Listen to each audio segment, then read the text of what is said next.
News. Corona का जो दूसरी लहर है वो अब समाप्ति की ओर है। इसी को लेकर राज्य सरकार अब धीरे धीरे अनलॉक की प्रक्रिया की तरफ मुड़ गई है।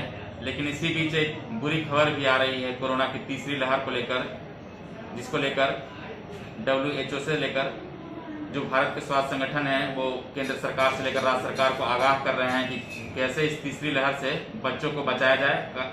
कारण यह है कि ये जो तीसरी लहर है वो कहा जा रहा है कि बच्चों पे ज़्यादा अटैक करने वाला है। इसी बीच हम आज मौजूद हैं नालंदा के जाने माने शिशु रोग विशेषज्ञ डॉक्टर सुनील कुमार सर के पास। इनसे हम बात करेंगे कि किस प्रकार से बच्चों को जो है तीसरी लहर जो कोरोना की आने वाली है उससे हम कैसे बचा सकते हैं, क्या क्या प्रक्रियाएं हैं जिसे कर घर में जो महिलाएं हैं, महिलाएं क्यों जो पुरुष भी हैं जो घर में, वो भी अपने बच्चों को किस तरह से इस कोरोना की तीसरी लहर से बचा सकते हैं, हम उनसे जानेंगे। सर बहुत बहुत स्वागत है आपका हमसे जुड़ने के लिए। धन्यवाद। कौन सी प्रक्रिया अपनाई जाए सर जिससे बच्चों को तीसरी लहर से बचाया जा सके?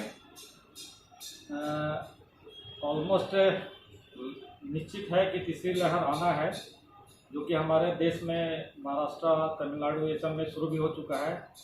जो एक वेरिएंट, अलग वेरिएंट है जो डेल्टा प्लस वेरिएंट बोल रहे हैं, उसका प्रभाव बढ़ते जा रहा है और उसका प्रभाव आने वाले दिनों में बच्चों पे ज़्यादा होगा। तो इससे बचने के लिए या बचाव के लिए 2-3 चीज़ें ध्यान रखनी होगी। पहला तो जो हमारा कोविड गाइडलाइंस है, कोविड गाइडलाइंस में है कि मास्क लगाना जरूरी है, 6 फीट की दूरी जो सोशल डिस्टेंस है उसको मेंटेन करना है। तीसरा जो हाइजीन है, सैनिटाइजेशन, हाथ का सैनिटाइजर यूज करना, हैंड वॉशिंग, उसको लगातार करते रहना है। घर के सभी लोगों को करना है, बड़े को, बुजुर्गों को, बच्चों को, सबको करना है। मास्क में केवल एक है कि 2 साल से नीचे के बच्चों को मास्क लगाना जरूरी नहीं है, क्योंकि 2 साल से नीचे के बच्चे मास्क लगाने और उतारने का जो गाइडलाइंस है उसको फॉलो नहीं कर सकते। और दूसरा साइकोलॉजिकल असर भी पड़ता है, तो 2 साल से नीचे के बच्चे को मास्क लगाना जरूरी नहीं है। तो एक तो ये हुआ कि कोविड गाइडलाइंस को फॉलो करें, इससे बचाव होता है। दूसरा होता है वैक्सीनेशन। जो हमारा भारत सरकार वैक्सीनेशन ड्राइव जो चल रहा है भारत सरकार का, घर के अगर सभी वयस्क या और बुजुर्ग लोग, सभी लोग अगर टीका ले लें, सभी लोग अपने आप को सुरक्षित कर लें, तो बच्चे अपने आप सुरक्षित हो जाएंगे। क्योंकि बच्चे को तो बड़े से ही होना है, घर में बीमारी अगर होगा ही नहीं तो बच्चा संक्रमित नहीं होगा। तो सबसे मेजर इशू यही है कि वैक्सीनेशन जितना जल्दी, जितना ज़्यादा से ज़्यादा लोगों को वैक्सीन दिया जाए, घर के बड़े बुजुर्ग वैक्सीन ले लें, यही एक सबसे सरल और सबसे बड़ा तरीका है।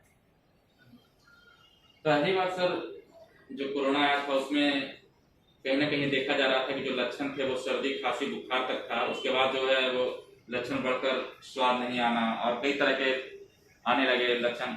थर्ड वेरिएंट में क्या कुछ लक्षण आने वाले हैं सर, या फिर ये जो लक्षण अभी चल रहे हैं उसी से लोगों को आगाह रहना, सतर्क रहना है? देखिए, बच्चों में थोड़ा बड़े लोगों से अलग कुछ चीज़ें होती हैं, जैसे जो सर्दी जुकाम होता है, बुखार होता है, ये तो होता ही है। साथ में गैस्ट्रोएंटेराइटिस, GIT का सिम्टम जो होता है, उल्टी, पैखाना, फिर आँख का सिम्टम, आँख कंजंक्टिवाइटिस, या स्किन में अब एक multi inflammatory syndrome in children, MIC, जो नया शुरू हुआ है, उसमें तो स्किन भी इन्वॉल्व हो रहा है। स्किन में भी पैची बच्चे बहुत सारा लेके आते हैं, तो बच्चों में थोड़ा सिम्टम अलग है। तो इसको पकड़ने की ज़रूरत है, डॉक्टर से कंसल्ट करने की ज़रूरत है, क्योंकि सिम्टम ऑलमोस्ट इन्फ्लुएंजा टाइप का ही होता है। तो हर इन्फ्लुएंजा कोविड नहीं होता, हर कोविड इन्फ्लुएंजा नहीं होता। तो इसको अगर किसी को लगता है, सस्पेक्ट की इम्पॉर्टेंट चीज़ है, किसी को कि हम अगर सर्दी खांसी होता है या कोई बीमार है, बुखार 3 दिन से ज़्यादा हो रहा है, हाई डिग्री हो रहा है, तो डॉक्टर से कंसल्ट करें। डॉक्टर अपना समझेंगे, डॉक्टर जांच कराएंगे, उससे पता चलेगा कि भाई बीमारी क्या है। खान पान को लेकर क्या सतर्कता बरतनी चाहिए सर? किस तरह से जो है पोषण को लेकर माता पिता को ध्यान देना चाहिए इस कोरोना काल में?